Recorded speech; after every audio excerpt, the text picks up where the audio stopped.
Yen akan pergi ke suatu tempat, dia hendak masuk ke dalam mobilnya, tapi seseorang malah mendekap mulutnya dari belakang dan memaksanya untuk segera masuk ke dalam mobil dengan cepat. Sosok itu mengajukan kendaraan dengan kecepatan tinggi, tanpa tahu orang di sampingnya akan merasa takut atau tidak. Dia benar-benar bajingan gila.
Kesal mendengar ucapan adik tirinya, Yonggi tiba-tiba menghentikan mobil secara mendadak, sampai dahinya berdarah karena terbontur dashboard mobil.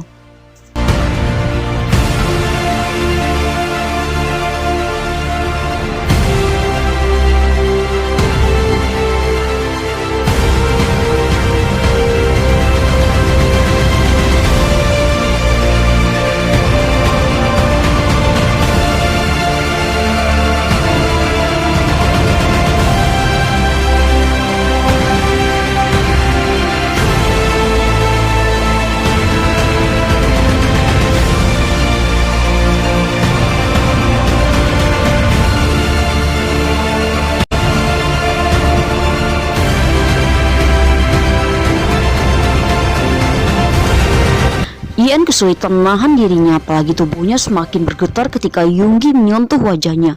Dia merasa sangat jijik sekali. Kenapa laki-laki keparat itu harus muncul lagi di hadapannya sekarang? Karena tak mau dilecehkan lagi, Ian mengambil pena yang terletak di sampingnya. Lalu dia tancapkan ke paha lelaki itu sampai Yonggi memekik histeris. Ian membuka pintu lalu lari dengan cepat menyelamatkan diri.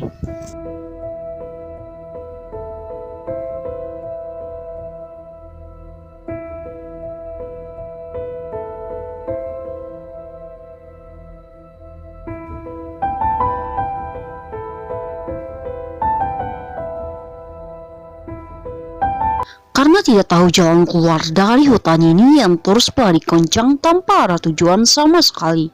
Yang ada di dalam pikirannya lari sejauh mungkin supaya dia tidak tertangkap lagi oleh kakak tirinya yang gila itu. Yen tak mau lagi nasibnya seperti dulu dijadikan alat sebagai pemuas nafsu oleh Yonggi. Cukup dulu Yen mengalami child grooming sampai dia mengalami trauma hebat saat dia kecil, dan luka itu masih membekas sampai sekarang. Makanya Yen ketakutan setiap bicara dengan laki-laki dewasa jauh di atasnya.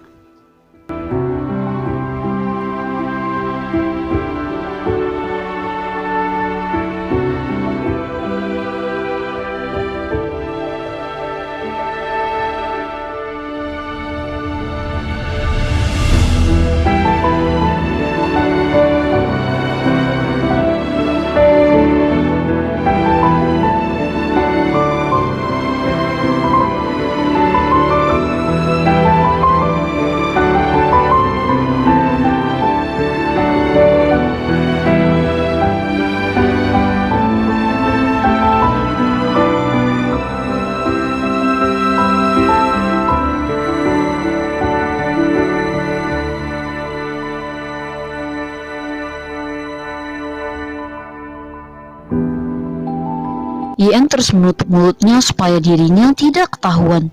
Diam-diam Yen menangis ketika ada langkah kaki yang mendekat ke arahnya. Tumitnya rasanya terkunci ketika sosok itu hendak menangkapnya. Senyum iblis tercetak di wajahnya. Sampai pada akhirnya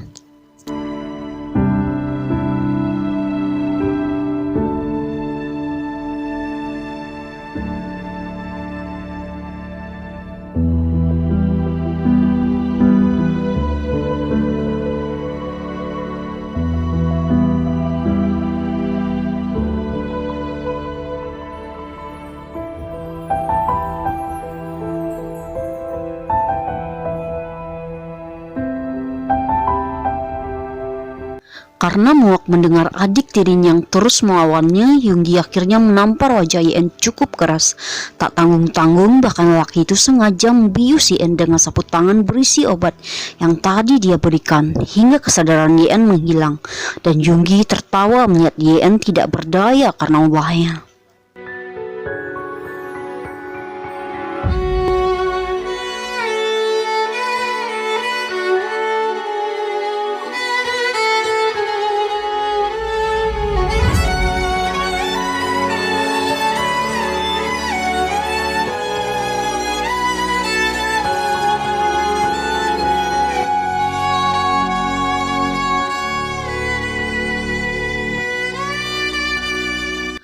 Yonggi menggendong tubuh ringkih Yen dengan mudah. Dia bawa perempuan itu bersamanya. Sedangkan di sisi lain di sudut kota, ada seorang laki-laki tampan yang terus gelisah mencari keberadaan istrinya. Sedangkan di tempat ini, Takai terus mengamuk memecahkan lukisan kesayangan ayahnya. Kenapa? Karena dia frustasi ketika istrinya hilang. Dia sudah berusaha mencari Yen kemanapun, tapi ia tidak menemukan keberadaan sang istri. Melihat lukisan kesayangannya dihancurkan, Tuan Kim meneriaki anaknya dengan suara yang sangat keras sekali, sampai membuat ART-nya syok.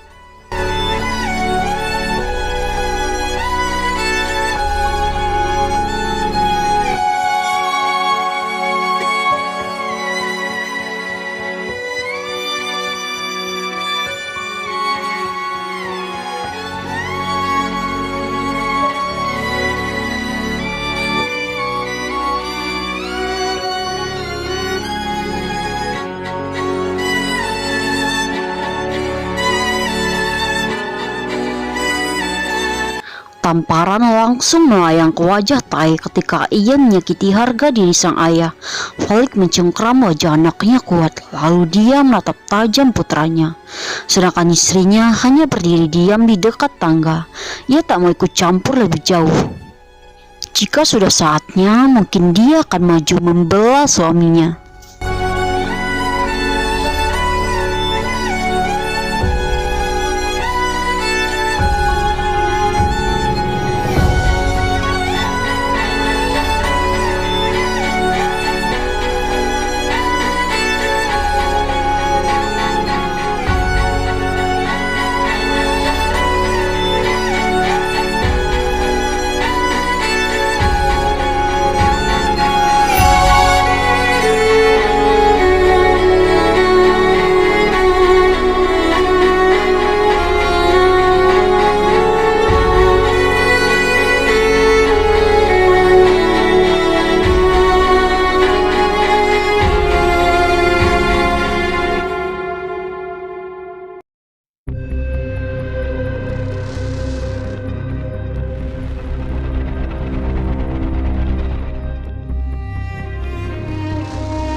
Sedangkan di tengah hutan belantara ini, Yogi tampak berusaha mengerayangi tubuh Yen.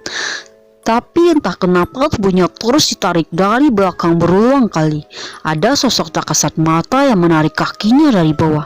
Tapi pria itu tak menyadari keganjilan itu. Sampai tiba-tiba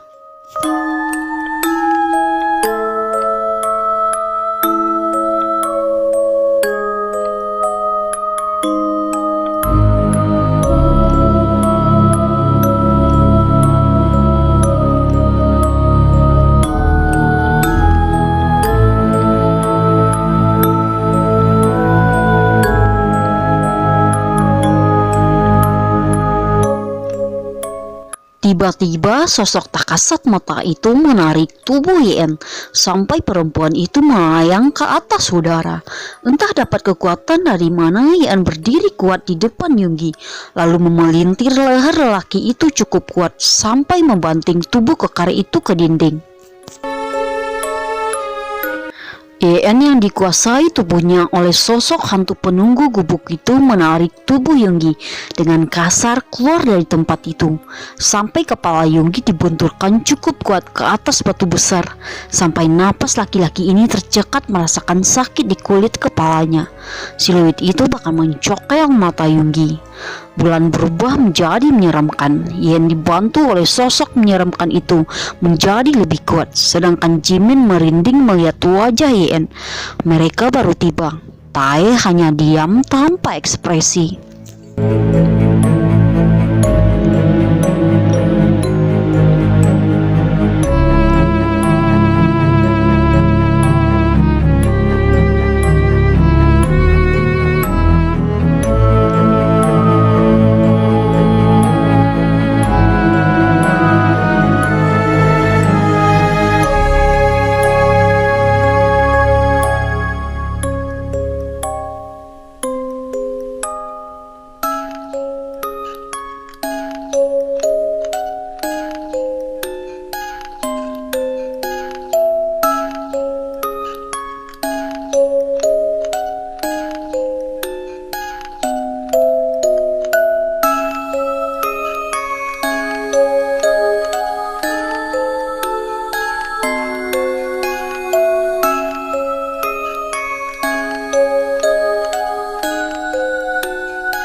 Sedangkan Jimin membantu Tae mengambil bunga melati yang tumbuh mekar di samping gubuk tersebut.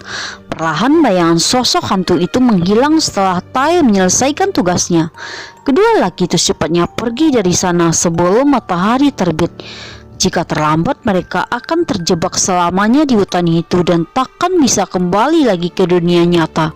Karena orang yang sudah masuk ke dalam hutan ini kecil kemungkinan untuk selamat.